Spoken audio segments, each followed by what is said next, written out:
The SBI now in the hands of a new MD. Here's a conversation with the outgoing chairman Rajneesh Kumar talking about really, the kind of impact we've seen during the pandemic and also what's in store going forward. Here's an excerpt of this exclusive conversation.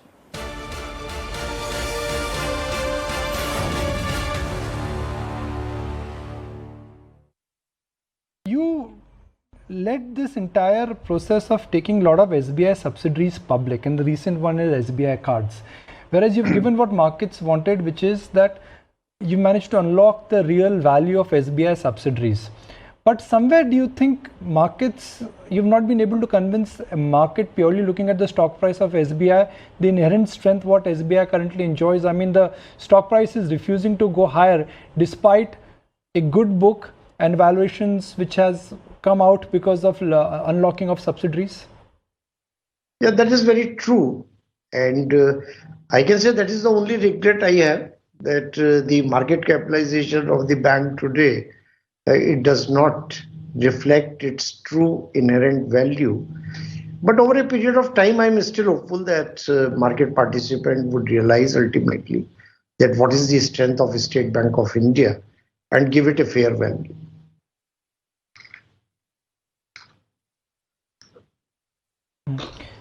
What is your understanding on the way things now are likely to progress on the moratorium front?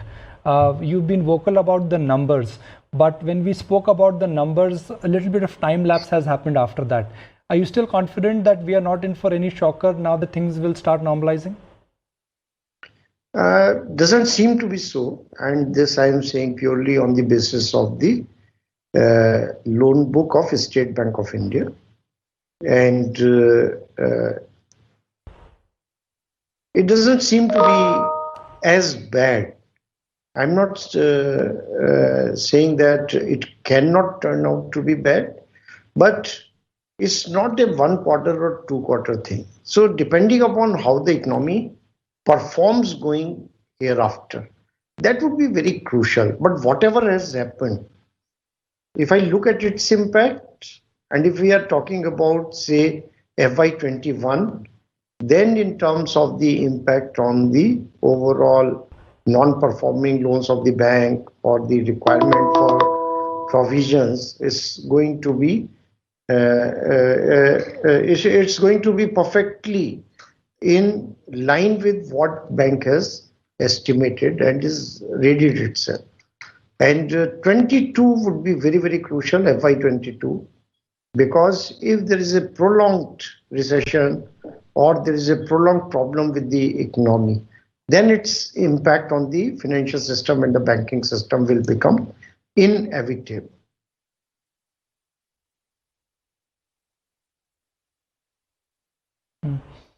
Now, the which will just come up as we speak, which is that you mentioned Jet Airways and Yes Bank. 3 years out, what would be the importance of Yes Bank for State Bank of India? I mean, will it be treated as an investment which 3 to 5 years from now, you think SBI will be able to cash out of? Yes, we are very confident. And the way the Yes Bank has started rebuilding its franchise, in 3 to 5 years' time, State Bank of India would like to, exit, because our commitment is 3 years, 26%. And after that, bank would be free to divest. And within this period, 3 to 5 years, I am very, very confident that Yes Bank will emerge as a very strong bank.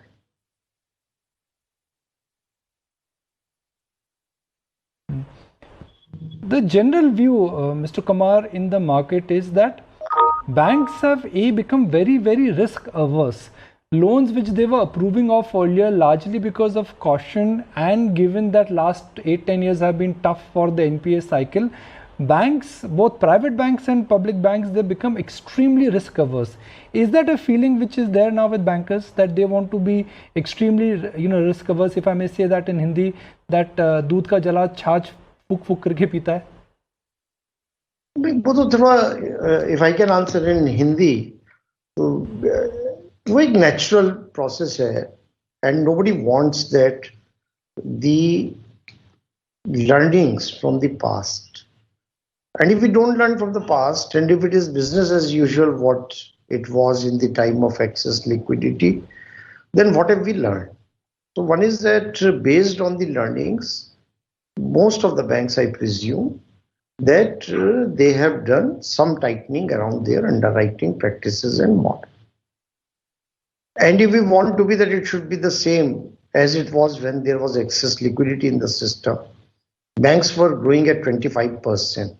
State Bank also had a growth at one point of time at 25%. And do we want to be lending in the same manner?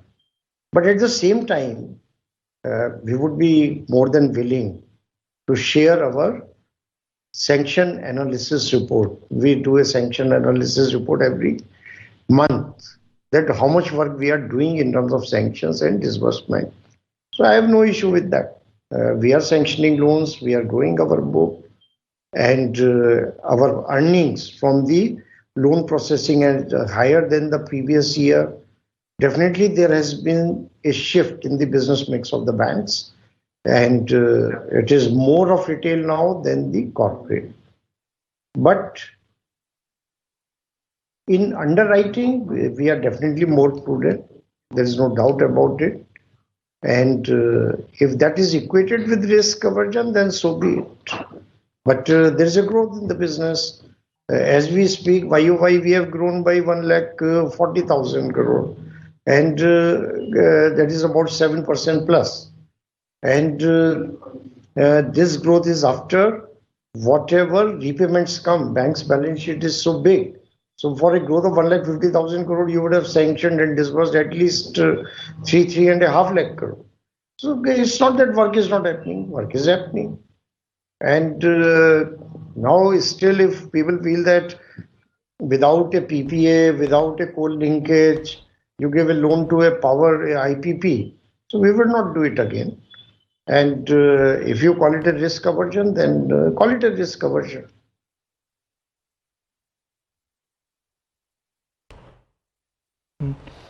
Given, Mr. Kumar, that there is definitely a unemployment uptick, there are job losses, should one worry about retail delinquencies? I mean, not for SBI, but in general, because look, there is an issue with salaried class now.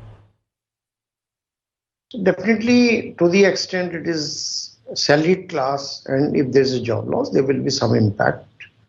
But what we have also to understand and realize that job losses are more in the informal sector. And the people who have just lost jobs, they are not in typical sense the borrowers.